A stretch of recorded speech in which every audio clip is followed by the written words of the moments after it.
Hello everyone and welcome to only IAS. स्वागत है आपका 18 अगस्त की प्रीलिम बूस्टर न्यूज़ डिस्कशन में। आज का जो पहला आर्टिकल है वो बात करता है सुपर वासुकी के बारे में। आपने देखा होगा रिसेंटली भारत में कोल की कमी पड़ गई थी, पावर कट्स हो रहे थे बहुत ज़्यादा। तो कहा जा रहा था कि दिक्कत ये है कि जहाँ कोयला है, जो कोल माइंस हैं, वहाँ से कोयला पावर प्लांट्स तक पहुँच नहीं पा रहा, उसमें डिले हो रही है। डिले की वजह से जितनी हमें बिजली की आवश्यकता है उतनी बिजली जनरेट नहीं हो पा रही है। देश में कोयला भी था, पावर प्लांट भी ऑपरेशनल थे, पर जो कोयला था वो टाइम पर जगह पे नहीं पहुंच पा रहा था ड्यू टू वेरियस रीजंस। शायद कहीं पानी डूब गया था, रेलवे पटरियां डूब गई थी, या कोई और रीज़न था। तो उसका इलाज क्या हो सकता है? कोई ऐसा तरीका निकालना जिससे कोयला सीधा सीधा हमारे पावर प्लांट्स तक पहुंच जाए। कोरोना के टाइम में ऑक्सीजन की कमी थी, इंडिया में ऑक्सीजन था, वो हॉस्पिटल्स तक नहीं पहुंच पा रहा था। इसे कहते हैं एक लॉजिस्टिकल चैलेंज था। तो इस लॉजिस्टिकल चैलेंज का इलाज होता है कि आप कुछ ऐसी विशेष व्यवस्थाएं करें जो इन समस्याओं को पनपने ही ना दे। उसी की तरफ एक कदम है सुपर वासुकी। सुपर वासुकी की एक ट्रेन है जो कि एक फ्री ट्रेन है, यानी मालवाहक गाड़ी है।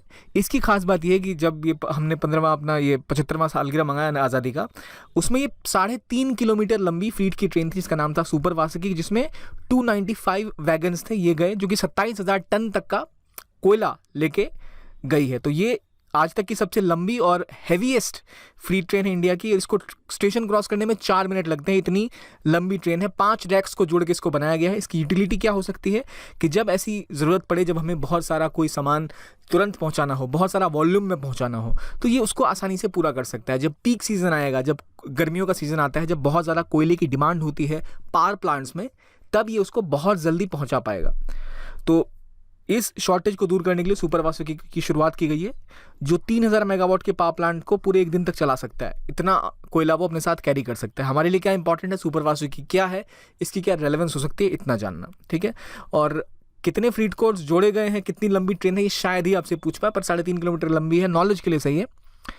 और 295 वैगन्स इसमें हैं, तो सोचिए कितने सारे होंगे। 3.5 किलोमीटर लंबी ये ट्रेन है। अब आपको मैं बताना चाहूँगा हमारे 2 कोर्सेज़ के बारे में। एक हमारा मार्क्स इंप्रूवमेंट प्रोग्राम। अगर आपने बेसिक प्रिपरेशन कर रखी है और आपने 1 अटैम्प्ट या 2 अटैम्प्ट दे भी दिए और आपको लग रहा है कि आपकी कोर प्रिपरेशन हो चुकी है, अब आपको प्रैक्टिस करना है और अपने आप को टेस्ट करना है, तो आप कैसे करेंगे? आपको एक शेड्यूल चाहिए होगा, रेगुलर वीकेंड पे टेस्ट चाहिए होंगे, और मेंस की भी आंसर राइटिंग तो करनी पड़ेगी। उसके लिए हमारा प्रोग्राम है मार्क्स इंप्रूवमेंट प्रोग्राम, जिसके अंतर्गत आपको एक शेड्यूल मिलता है। आप एक हफ्ते मंडे टू फ्राइडे पढ़ते हैं उसको, सैटरडे को आप प्रीलिम्स का टेस्ट लगाते हैं, संडे को आप मेंस का टेस्ट लगाते हैं, फिर आपको उसका रिजल्ट मिलता है, मेंस की आंसर शीट भी चेक होती है। उससे आपको एक आइडिया लगता है आप कहाँ कम है, कहाँ आपको और सुधार की आवश्यकता है। अगर आपको ज़रूरत पड़े तो आपको 1-on-1 मेंटोरशिप भी दी जाती है। तो ये पूरा साल भर चलने वाला स्ट्रक्चरल प्रोग्राम है जो आपको बहुत ज़्यादा फ़ायदा पहुँचाएगा, जिसमें 49 मेंस के टेस्ट हैं प्लस जीएस प्लस एसए, और 47 प्रीलिम्स के टेस्ट हैं, जिसमें जीएस के साथ आपको सीसेट भी मिलता है, जिसमें सेक्शनल और रिवीजन टेस्ट साथ साथ आते हैं। दूसरा, अगर आप शुरुआती स्टेज में हैं, बेसिक लेवल से प्रिपरेशन स्टार्ट कर रहे हैं और आप चाहते हैं ऐसा आपको पढ़ाए जो बिल्कुल बेस से लेके टॉप लेवल तक सारे सिलेबस को ब्रॉडली कवर करवा पाए, तो ये हमारा प्रारंभ प्रोग्राम है, हमारा फाउंडेशन बैच, जो ऑनलाइन ऑफलाइन दोनों में उपलब्ध है। हमारा MIP program, marks improvement program, भी ऑनलाइन ऑफलाइन दोनों ही एरियाज में उपलब्ध है। प्रारंभ के अंदर शेड्यूल मिलेगा आपको, वीडियोस मिलेंगे, एनसीईआरटी से लेके आपको क्लासरूम के नोट्स मिलेंगे, बहुत बेहतरीन तरीके से पढ़ाया जाएगा। कोशिश की जाएगी आपकी हर एक डाउट को क्लियर करने की। तो ये होगा हमारे कोर्स के बारे में। अगर आप जानना चाहें तो हमारी वेबसाइट या हमारे फ़ोन नंबर्स पे कॉल कर सकते हैं। आगे बढ़ते हैं, बात करते हैं इंसास सिस्टम के बारे में, एफ इंसास। तो एफ इंसास का फुल फॉर्म क्या होता है भाई? Future infantry soldier as a system. Future infantry soldier as a system, यानी खुद में एक जो सोल्जर है, एक सिपाही है, वो खुद में एक सिस्टम बना होगा। सिस्टम क्या होता है? इसके अंदर बहुत सारे उपकरण जुड़े होते हैं। तो एफ इंसास के अंदर कोशिश की गई है कि भारत का एक फौजी या एक सिपाही जो जब जंग के मैदान में हो, तो वो खुद में ही एक पूरा सिस्टम हो। उसके पास अपने कम्युनिकेशन डिवाइस हो, खुद के ग्रेनेड्स हों, खुद के ऐसी वेपन्स हो जो मारक क्षमता रखते हों, और बुलेट प्रूफ जैकेट्स हों, और अगर रात का टाइम है तो उनके पास नाइट विजन वाले गॉगल्स हों, और उनके पास अच्छी खासी आर्मर्ड बुलेट प्रूफ जैकेट्स हों। ऐसे कपड़े हों जो ऑल वेदर टेरेन में काम कर सकें, ऑल टेरेन में काम कर सकें, हर मौसम में चल सकें, और कम मेंटेनेंस रखें, जैसे हम हॉलीवुड की फिल्मों में देखते हैं। तो वो एक फ्यूचरिस्टिक सा इंडियन सोल्जर को बनाने का प्रयास है एफ इंसास सिस्टम, मतलब future infantry soldier as a system program. तो इसमें क्या होने वाला है? इसमें एक AK-203 असॉल्ट राइफल दी जाएगी, जिसके साथ आपको हैंड ग्रेनेड दिए जाएंगे मल्टी मॉडल, आपको नहीं, हमारे फौजियों को, सिपाहियों को। इसके अलावा उनको बैलिस्टिक हेलमेट, नाइट विजन वाले गॉगल्स जिससे वो रात को देख पाएँ, ballistic goggles, bullet proof vest दी जाएंगी, एक कम्युनिकेशन सिस्टम होगा, जैसे यहाँ पर आपको एक कम्युनिकेशन सिस्टम दिया जाएगा जिससे जो सिपाही है वो अपने हेडक्वार्टर से या अपने जो कंपनी है उससे बात कर पाएँ, और ऐसे कपड़े होंगे जो ज़्यादा जल्दी भीगेंगे नहीं और भीगेंगे तो तुरंत सूख जाएंगे। इस तरह का सिस्टम दिया जाएगा जो कि छोटे मोटे धमाके भी सहन कर सके। जो चश्मा है वो भी इस तरह का होगा कि वो भी छोटे मोटे जो अगर विस्फोट होता है तो उसको झेल सके। तो ये सॉफ्ट टारगेट ब्लास्ट की जब बात आती है तो वो भी इसको झेल सके। ये कोशिश की गई है इस F-INSAS सिस्टम के थ्रू कि एक सोल्जर ऐसा प्रिपेयर हो जो खुद में ही एक पूरा सिस्टम हो, सब सेटअप उसके पास हो। तो बेहतर हथियार, बेहतर कपड़े, बेहतर इक्विपमेंट्स दिए जाएं उनको। ये तो बात हो गई। अब आपसे पूछा ही जा सकता है कि भाई निपुण क्या है, निपुण माइंस क्या है, क्या ये कोयले की माइन है, या निपुण पूछा जा सकता है क्या ये एजुकेशन स्कीम है या क्या है ये। तो निपुण असल में निपुण माइंस हमने पता है कि टैंक माइंस होती है। अगर आपने बॉलीवुड की पुरानी फिल्में देखी हैं, बॉर्डर वगैरह, तो उन वॉर फिल्मों में दिखाते हैं कि जब तोप चल रही होती है उसके नीचे टैंक माइंस लगा दिए जाते हैं कि जैसे माइन के ऊपर टैंक चढ़ेगी वजन की वजह से फट जाएगा और टैंक में ब्लास्ट हो जाएगा। तो जब अटैक करती है कोई भी सामने वाली आर्मी दूसरे के एरियाज में घुसती है तो उन्हें पता होता है तोप आएंगी ढेर सारी, तो ज़मीनों में माइंस बिछा देते हैं, टैंक माइंस। जैसे उस पर पैर पड़े आदमी उड़ जाता है। तो निपुण माइंस इंडिया में डिज़ाइन किए गए एंटी पर्सनल माइंस है। ये वैसे माइंस है जिस पे इंसान अगर कदम रखेगा तो उसमें विस्फोट हो जाएगा। ये हमने देखा था कई जगह, जो जब यूरोप में वॉर चली थी तब भी ये माइंस बनाए गए थे। तो इंडिया ने खुद का अपना सॉफ्ट टारगेट ब्लास्ट म्यूनिशन, यानी छोटे लेवल ब्लास्ट वाला ये सिस्टम है जिससे आपका पैर पड़ा और आप बम से उड़ जाएंगे पर खच्चे आपके। तो ये पहली डिफेंस का काम करेगा। अगर इन्फिल्ट्रेटर कहीं से आते हैं या एनिमी के फौज आ रही है, उनके सिपाही आ रहे हैं, इन्फेंट्री मतलब जो पैदल सिपाहियों का जत्था होता है, उसके खिलाफ पहला डिफेंस सिस्टम ये करेगा। ये किसने बनाया है? DRDO ने बनाया है। जो इनका armament and research development establishment है पुणे में, वहाँ पर इसको प्रिपेयर किया गया है। तो ये इंसानों के खिलाफ उसी तरह काम करेंगे जैसे एंटी टैंक माइंस काम करती है। निपुण क्या है पता लग गया आपको। अगली बात आती है लैंडिंग क्राफ्ट असॉल्ट की।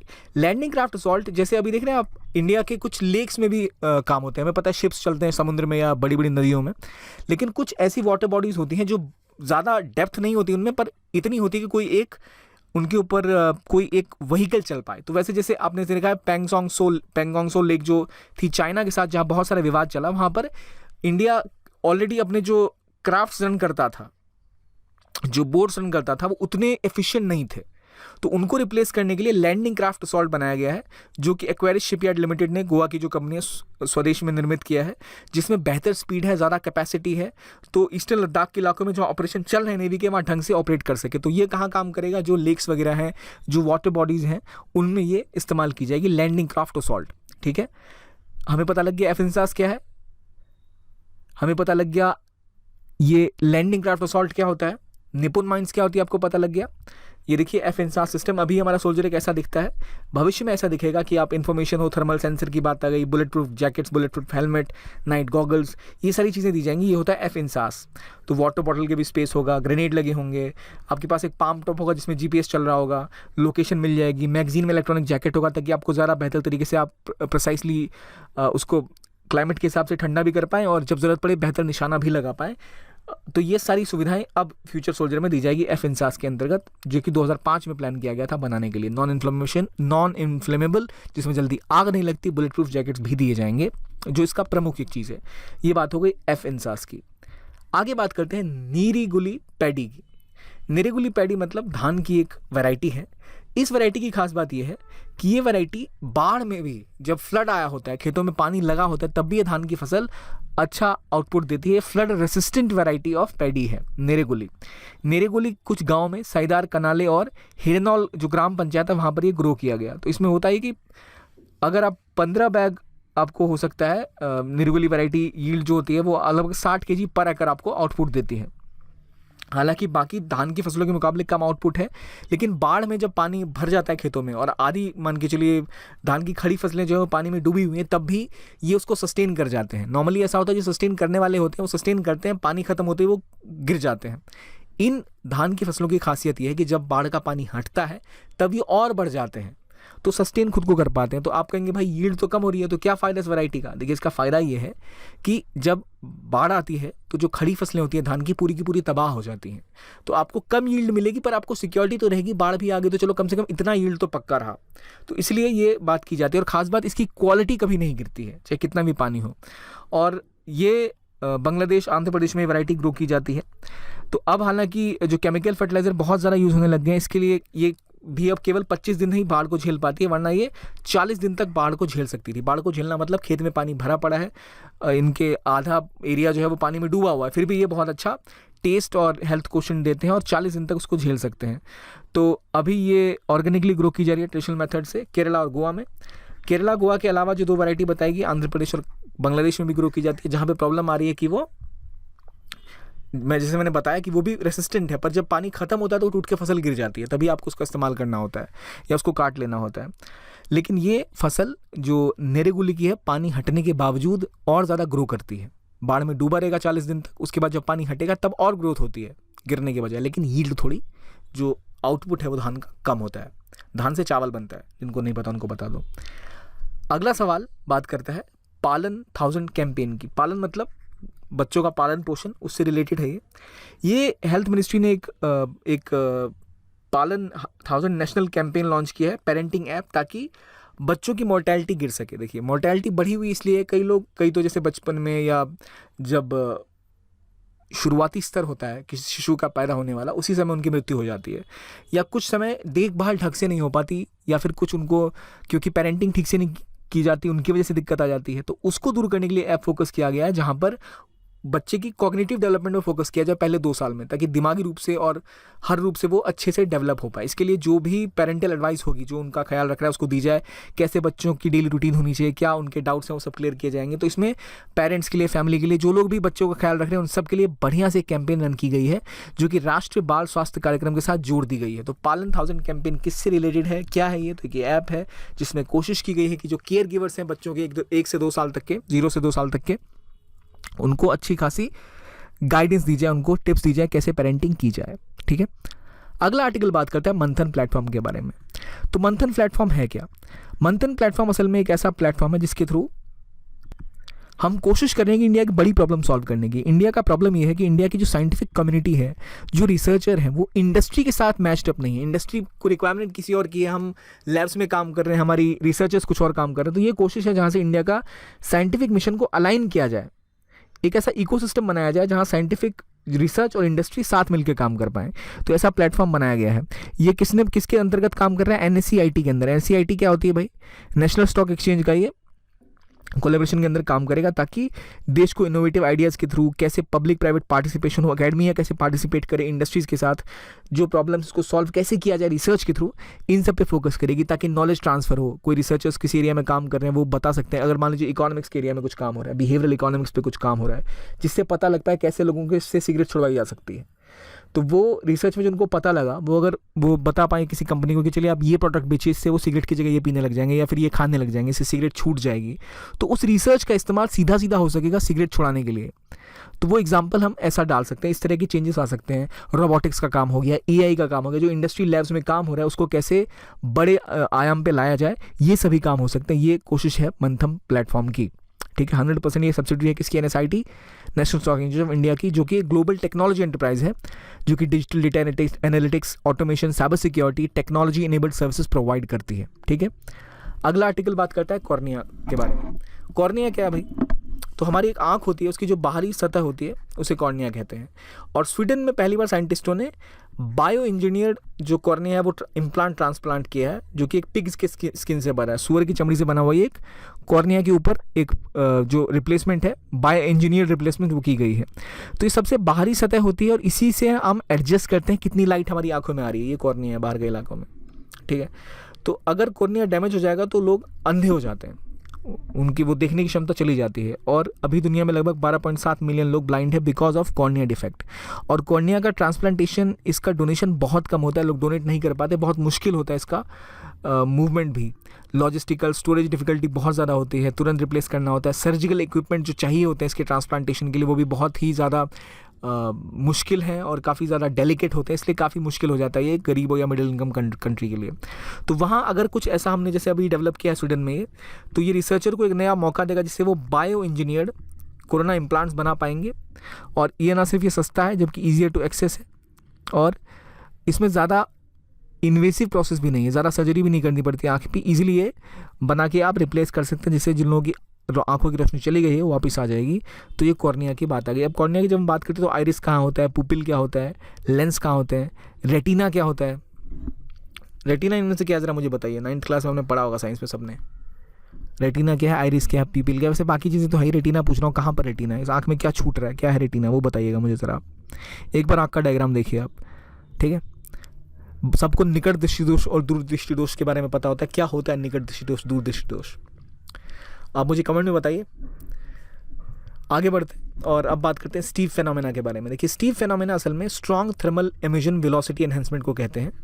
ये जब सोलर स्ट्रोम धरती को हिट करता है तो एक स्टीव फेनोमेना देखा जाता है। स्टीव फेनोमेना पे क्वेश्चन ऐसे आ सकते हैं कि स्टीव फेनोमेना क्या होता है, क्या ये एक एटमॉस्फेरिक चेंज है, क्या ये एक एस्ट्रॉइड है, या फिर ये एक पर्पल आर्क ग्लो करती है ईस्ट टू वेस्ट, वो है, ये पूछा जा सकता है। फिर ये पूछा जा सकता है कि स्टीव फिनोमेना कहाँ पर होता है।